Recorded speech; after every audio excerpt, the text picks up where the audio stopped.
Hello students, போன வீடியோவில் நம்ம ஃபர்ஸ்ட் 3 questions பார்த்தோம். இந்த வீடியோவில் வந்து 4th questionலேருந்து பார்க்கலாம்.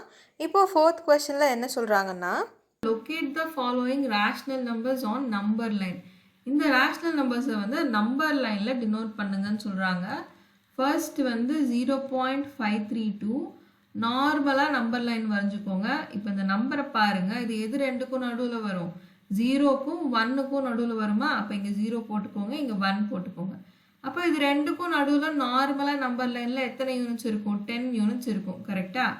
இது வந்து 0.1, 0.2, 0.3, 0.4, 0.5, 0.6. ஓகே, இப்போ நமக்கு தேவை வந்து இந்த 0.5 தான். ஸோ அப்போ வந்து இந்த இடத்துல இருக்குது 0.5, எங்கே 0.4 அண்ட் 0.6க்கு நடுவில் இருக்குது. ஸோ இதை ஃபஸ்ட்டு ரெப்ரசன்ட் பண்ணிடுங்க. இப்போ அடுத்து வந்து 0.53 ரெப்ரசன்ட் பண்ணணும். 0.53 வந்து எங்கே இருக்கும்?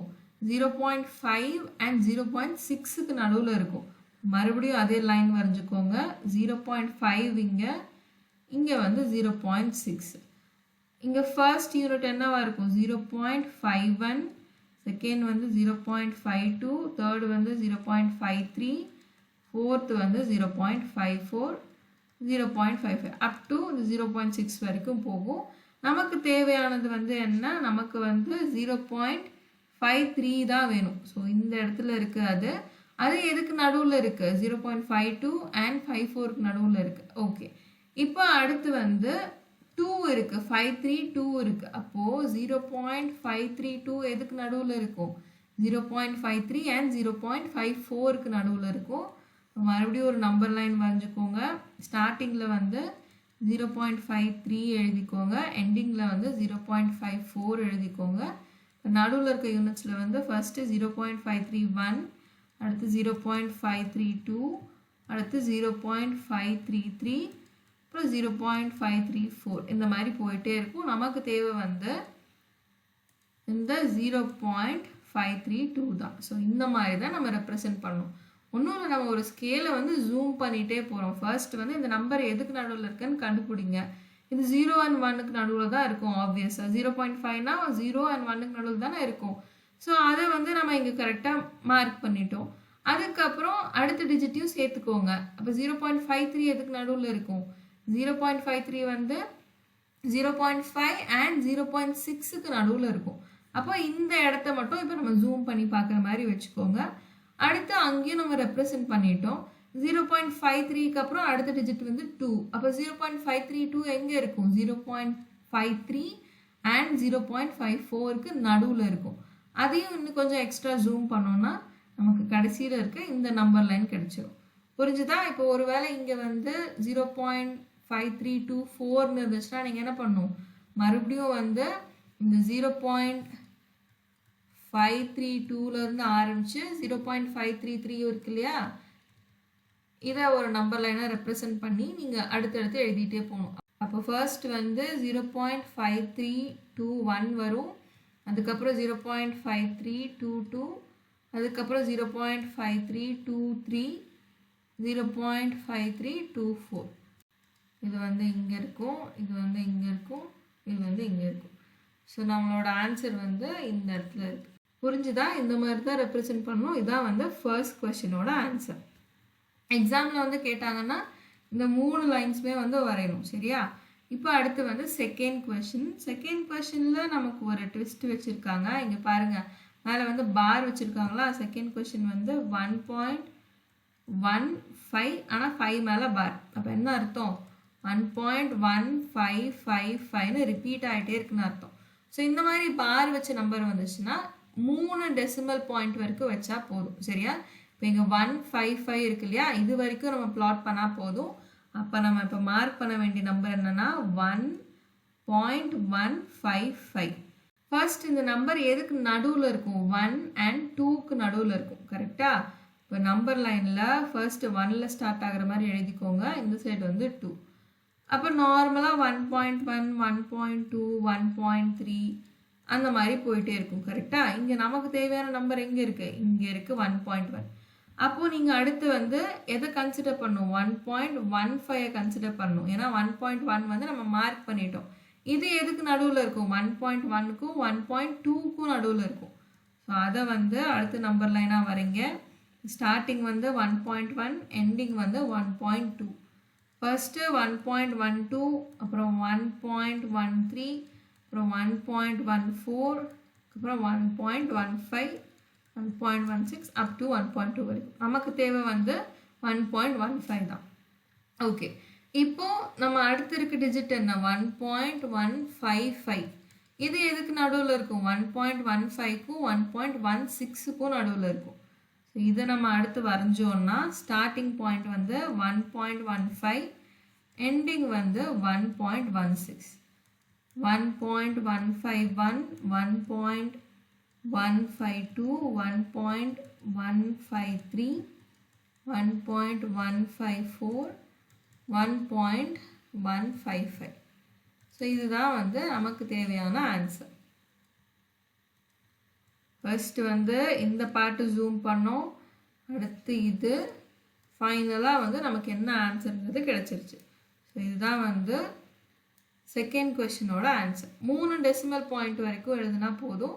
வேணும்னா மறுபடியும் கூட நீங்கள் 5 வந்து மார்க் பண்ணிக்கலாம். இது மறுபடியும் எக்ஸ்டெண்ட் பண்ணி 1.155ல் ஸ்டார்ட் ஆகி 1.156ல் முடிகிற மாதிரி வச்சு நீங்கள் இதையும் கூட நடுவில் மார்க் பண்ணலாம்.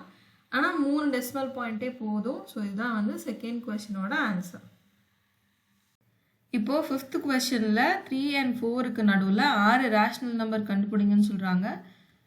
3 வந்து 3/1ன்னு இருக்குன்னு அர்த்தம். இப்போ இங்கே நார்மலாக 3ன்னு இருக்குன்னா கீழே டினாமினேட்டரில் 1 இருக்குன்னு அர்த்தம் இல்லையா? ஸோ அதுதான் வந்து P/Q ஃபார்மேட்டில் எழுதிக்கிறோம். அதே மாதிரி 4ம் வந்து 4/1ங்கிற ஃபார்மேட்டில் இருக்குன்னு அர்த்தம். இப்போ நம்ம என்ன பண்ணலான்னா டினாமினேட்டர் அண்ட் நியூமரேட்டரில் வந்து ஒரே நம்பர் வச்சு நம்ம மல்டிப்ளை பண்ணிக்கலாம். எந்த நம்பர் வச்சு வேணாலும் நீங்கள் மல்டிப்ளை பண்ணிக்கலாம். இங்கே வந்து நான் 10 வச்சு மல்டிப்ளை பண்ணுறேன். அப்போது 3 × 10, அதே மாதிரி 1 × 10, 4 × 10 டிவைடட் பை 1 × 10. அப்போ நம்ம ஆன்சர் வந்து 30 டிவைடட் பை 10, 40 டிவைடட் பை 10. இதுக்கு நடுவில் வந்து 6 நம்பர்ஸ் நம்ம எழுதிக்கலாம். 31/10, 32/10, 33/10, 34/10, 35/10, 36/10. 30/10லேருந்து 40/10 வரைக்கும் இருக்க எந்த நம்பர்ஸ் வேணாலும் எழுதிக்கலாம். நமக்கு நடுவில் ஒரு 9 நம்பர்ஸ் இருக்கும். அதில் எந்த 6 நம்பர் வேணாலும் நீங்கள் எழுதிக்கலாம். ஸோ இதுதான் வந்து ஃபர்ஸ்ட் கொஸ்டினோட ஆன்சர். இதை வந்து நீங்கள் சிம்பிளிஃபை பண்ணி 3.0, 3.1, 3.2 அப்படியும் எழுதிக்கலாம். இல்லை இந்த மாதிரி விட்டாலும் அதுவும் ஓகே தான்.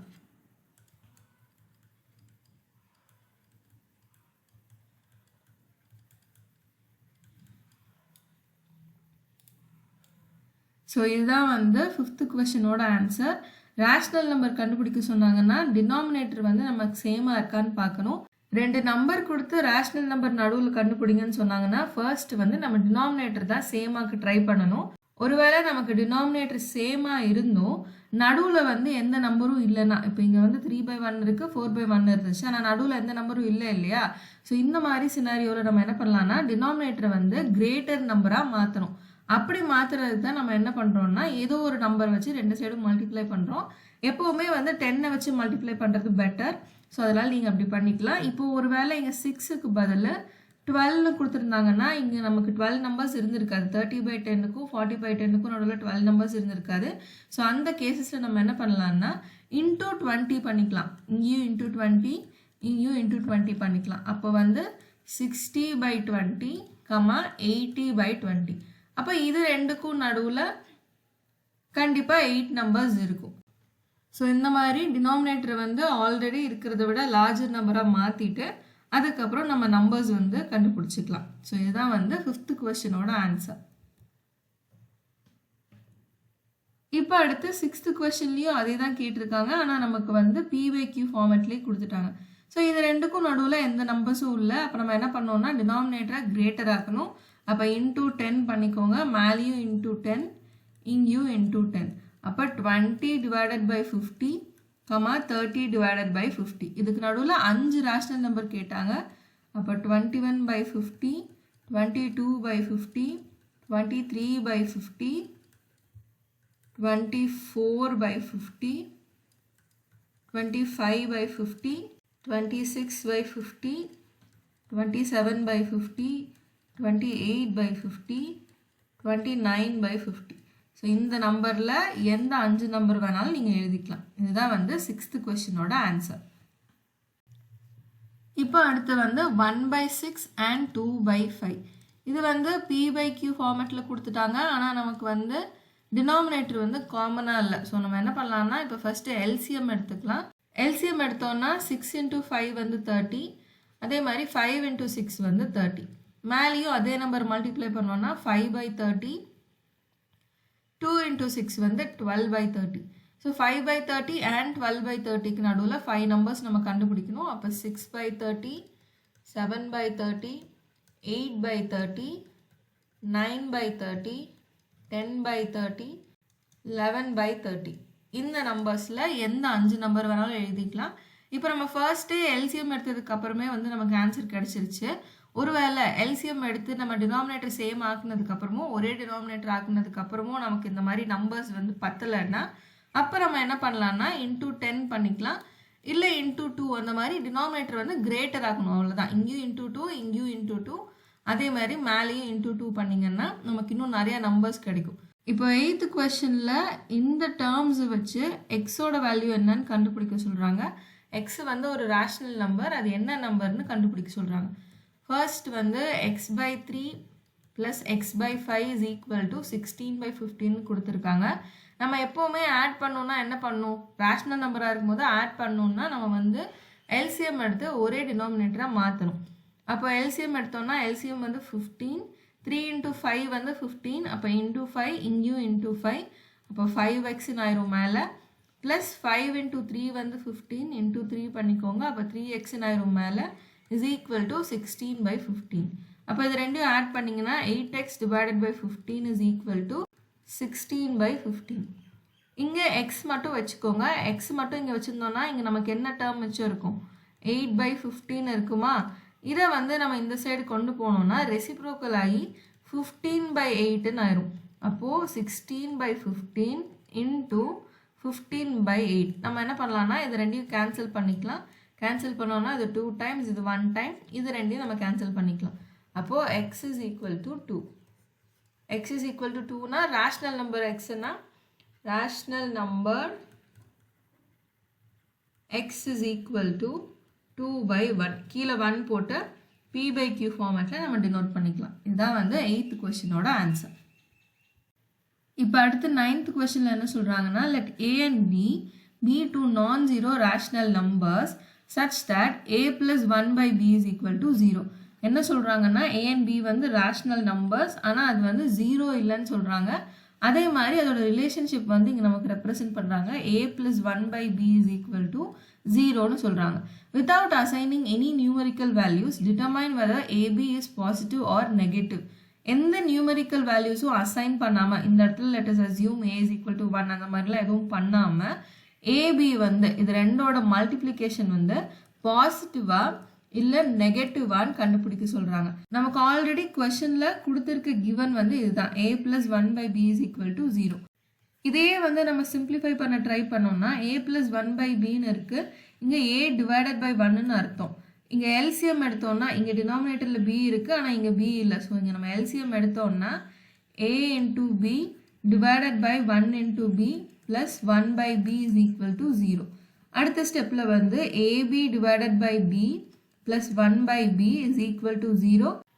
இப்போ இந்த டேர்மை வந்து நம்ம டுகெதராக எழுதிக்கலாம். ab plus 1 divided by b, ஏன்னா நம்ம எல்சிஎம் எடுத்தோம் இல்லையா, is equal to 0.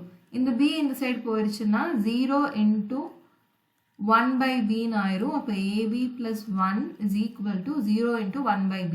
இங்கே b/1 இருக்கு இல்லையா, அந்த சைடு போகும்போது ரெசிப்ரோக்கல் ஆகி 1/bன்னு ஆயிரும். அப்போ 0 கூட மல்டிப்ளை பண்ணும்போது ab plus 1 is equal to 0.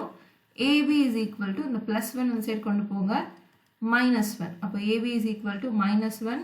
இதில் வந்து நம்ம என்ன தெரிஞ்சுக்கலாம்னா ab is negative. ஏன்னா இங்கே வந்து நமக்கு மைனஸ் வேல்யூ தானே இருக்குது. ab is equal to -1ன்னு கண்டுபிடிச்சிட்டோம். ஸோ ஏபி வந்து நெகட்டிவ்னு அர்த்தம். இதுதான் வந்து இந்த கொஸ்டினோட ஆன்சர். அண்ட் ஆல்சோ இந்த வீடியோ பார்த்துட்டு இருக்க யாருக்காச்சும் ஆன்லைன் டியூஷனோ இல்லை ஆன்லைன் கிளாஸஸோ வேணும்னா இங்கே இருக்க நம்பருக்கு நீங்கள் காண்டாக்ட் பண்ணி என்ன டீட்டெயில்ஸ்னு தெரிஞ்சுக்கலாம். வாட்ஸ்அப்போ இல்லை காலோ பண்ணி நீங்கள் ஃபர்தர் டீட்டெயில்ஸ் வந்து தெரிஞ்சுக்கலாம்.